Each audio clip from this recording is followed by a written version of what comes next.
Welcome to the Garage Engineer. I'm Dennis. Today I thought we'd do something a little bit different. I am working on a prototype for a whiskey flight for a local distillery. So I thought I'd just bring you along. This is going to be a little bit looser than normal videos where we just kind of get into the prototyping and just kind of cut, and it's not going to be perfect, but we're going to see what what comes up. So the first thing that I know is that probably going to have a logo in the middle of it. So that's why I have the M here, just my last name. We're just going to use that as the monogram. We can put a logo, the restaurant's logo, whatever in the middle of it. Then what I'll do is we'll draw a straight line here just to kind of get a reference point for our cups. And then these are highball glasses that will probably be similar to what they're going to use. This is a whiskey bar, so a distillery, so they're going to have more of these. It's not a bar, beer or a wine place, so that might have a different cup layout. But for this is kind of what we're working with. So I kind of like the layout here. I'll just mark the center of them right here. That's the center of the cups. I like the spacing, gives a little bit of spacing here, and there's enough spacing from the logo too so that people can see the logo in the center.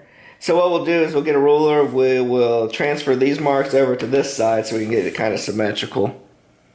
Alright, so this is our line that we're just using, the reference line. Here's the center of each cup that we're going to use. So now I'm just going to take my pocket ruler and figure out from the center, here's the center mark. From that center mark, how far is each cup going to be, or glass? And we're looking at about 3.5 inches, and that's 3 3/4 inches. Let's see here. I'm going to make it more precise here. Do 3.5 or 3 5/8. Let's do that. Let's say it's 3 5/8. And then from that mark, it's going to be 3 7/8. So we will just find that, the symmetrical. So now that we have the spacing of the cups, let's figure out what the diameter is going to be for our glasses here. Pull out our digital caliper. So it's 2.5, and then we probably want an 1/8 inch spacing on there. So probably go 2 3/4. Well, that might be a little too much. 2 5/8. We have to see what fastener bit I have. Either 2 5/8 or 2 3/4, one of the two. I like 5/8. That's half. That's 5/8. I like that 2 5/8. We're going to count that as the diameter. So we'll just say diameter equals 2 5/8 cut diameter.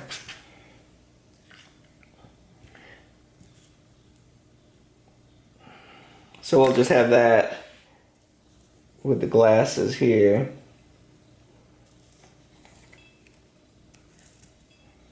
And we'll just mark those out. So basically it's going to look like this.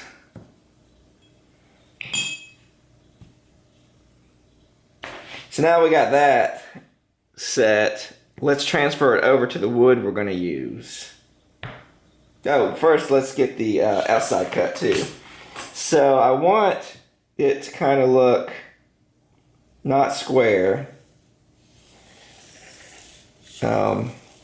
Let's see what do we have. We'll leave a little bit on the edge there. What do we have?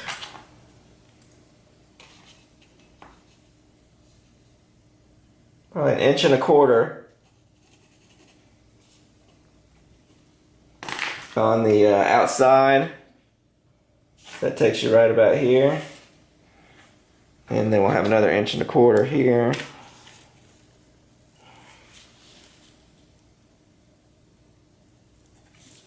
Like that. So that's going to be the two ends.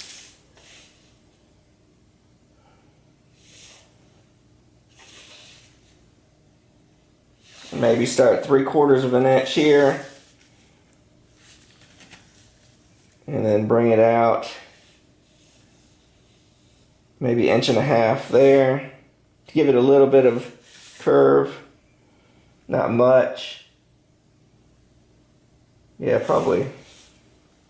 Just a little bit. Just to give it a little bit of... Let's see what it looks like. Maybe we'll start at 1/2 inch.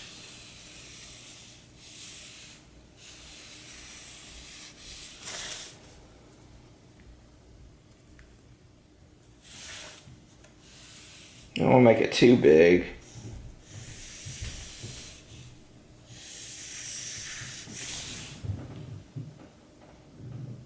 Yeah, I think I like it here. Those are way too big. What is that? 1.3/8. And this will start, we're going to start this at 1/2 inch. It's going to be 1.3/8 here. Give it a little bit of a curve.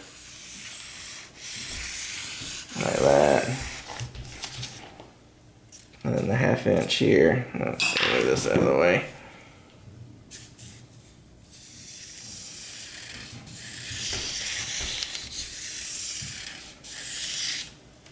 So we'll repeat that on the other side. I think that'll work. And then what we're going to do is probably taper the edge, chamfer the edge a little bit just to make it so it's not perfectly square. Give it a little detail. I did want to get some rough dimensions of what size wood I'm going to need. So what I did was I just transferred this distance up here, and the total is going to be a little bit less than 5.5, which is good. So if we ever wanted just to make this out of pine or just get dimensional lumber, you can do it out of a 2x6. So that'd be right at 2.5 inches.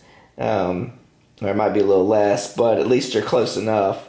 So we can, but I'm going to use it probably out of ash, something a little nicer, and I get those wider than standard stock construction lumber sizes. So that's 5. We're just going to say 5.5 for the width,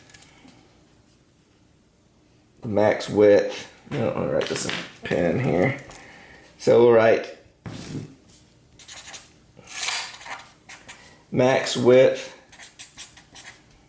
5.5, and then the length itself is 20, probably 20.5 inches.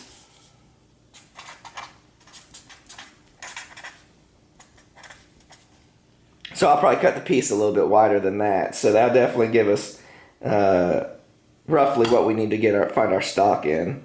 So let me go look for that, and we can get started. So before I went to lunch, I checked my Foster bits to see how big I had, and the biggest one that I could find was 2 inches and 1/8.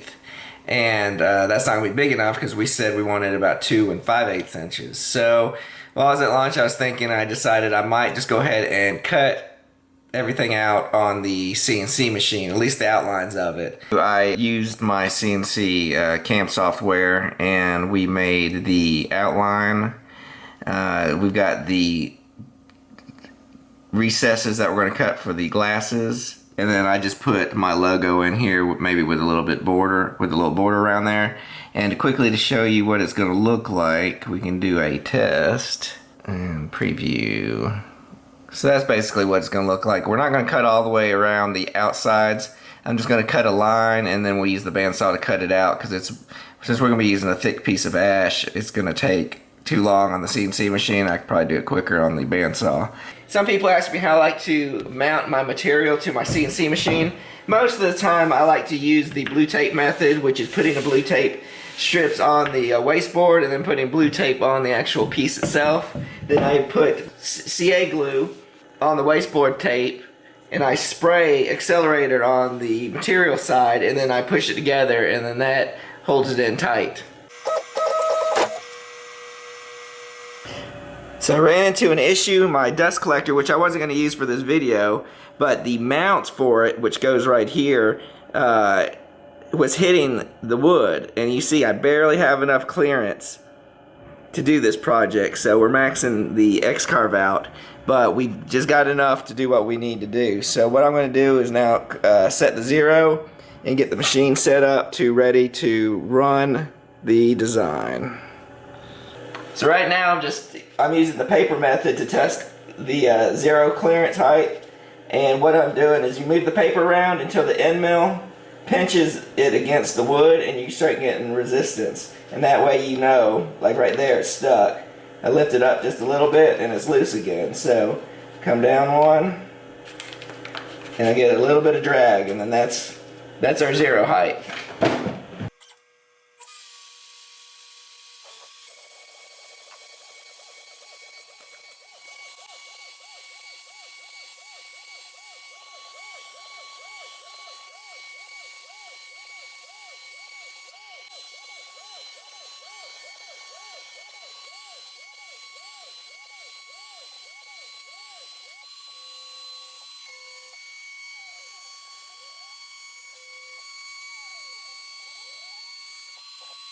Now we've got to change out the bit to the V-bit so we can do our monogram in the center. I just hope I have enough room to take out the end mill from here. We'll find out.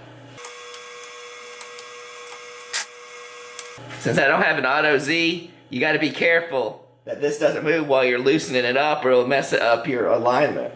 So I'm not worried about the Z. I can fix that. It's just the XY. I don't have a zeroing plate to find it again. So the last one was a straight end mill.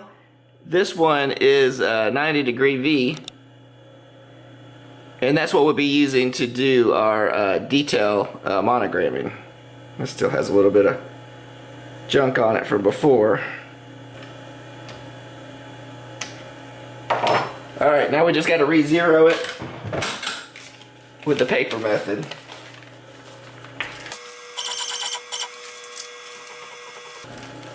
Same concept, just keep it moving until you feel resistance. There you go. Yeah, that'll be fine. Alright. So now we got to reset 0. We're going to lift up our bit for safety height. Turn it on. Here we go. Oh. We almost had a mistake.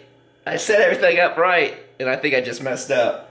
But I forgot to change the program to the monogramming, so I'm going to have to try and reset it. We'll see how that goes. Since I made the mistake of running it, I lost my 0 to the corner here. So what I did is I went back into my CAM program and just sent the monogram and set the zeroing point to the center of the piece. That way it'll do the monogram centered right in the middle, so we don't have to worry about the left corner 0. So that fixes our problem. Next time I save some time, I should have been paying attention a little closer, but you always have problems, you just gotta work around it. So I found 0, which is the middle of this piece here, so I just need to set the bit to the center right there. Then we're gonna have to do micro adjustments, so I'll make the change there to 10 thou, and then I can just do minor adjustments here.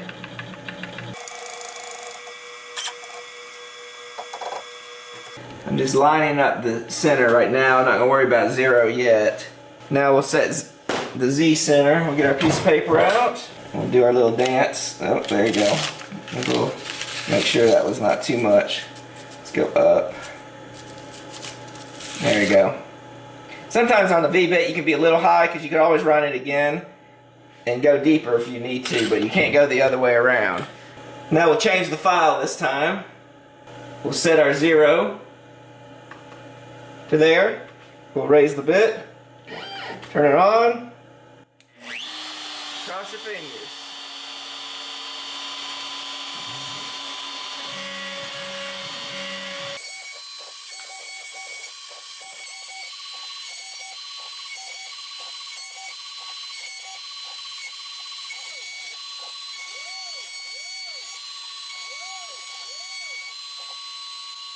Let me move the machine out of the way here.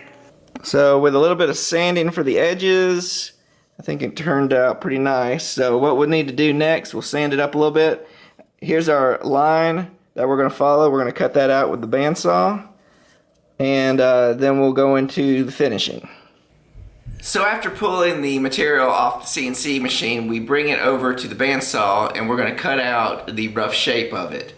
Now we're going to make sure we cut on the outside of our line that we made with the CNC machine, and then we will trim up the ends up to the final size of the flight.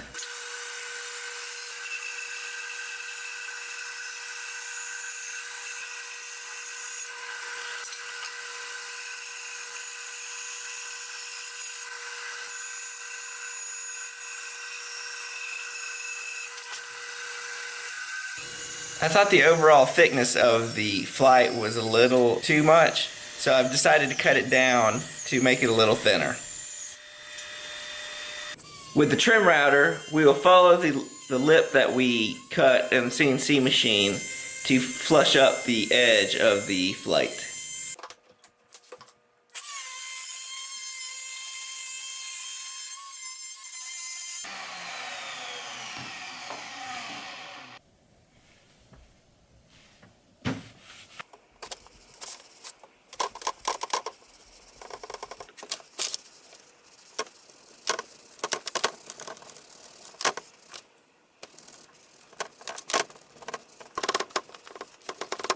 And to finish off the build, we are going to use gold paint to fill in the monogram and where the glasses will sit.